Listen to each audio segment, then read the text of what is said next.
Isang SB19 member ang magkakaroon ng espesyal na partisipasyon sa darating na fantasy series ng GMA na Encantadia Chronicles Sangre.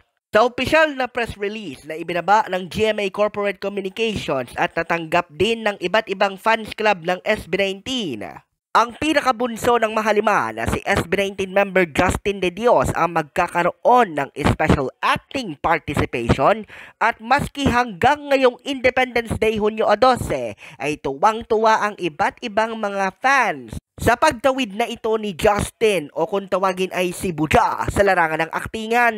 Isa pa ngang Encantadia fan page ang gumawa ng customized na Avisala poster para kay Justin. Pero imbes na Avisala Encantadia tulad ng motto ng mga fairies na humaharap sa naturang teleserye, ay Avisala Justin De Dios ang kanilang nilagay. Inaantabayanan pa natin mga kamabuhay ang magiging opisyal na pangalan ng karakter na gagampanan ni Justin sa Encantadia Chronicles Sangre.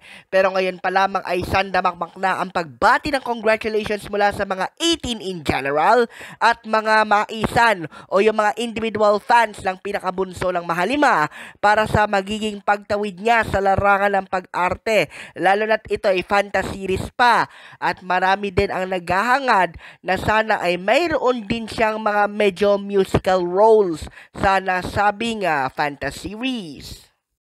Hunyo 16 na ang inaabangang pilot telecast ng Encantadia Chronicles Sangre na pagbibidahan ng kapuso actress na si Bianca Umali.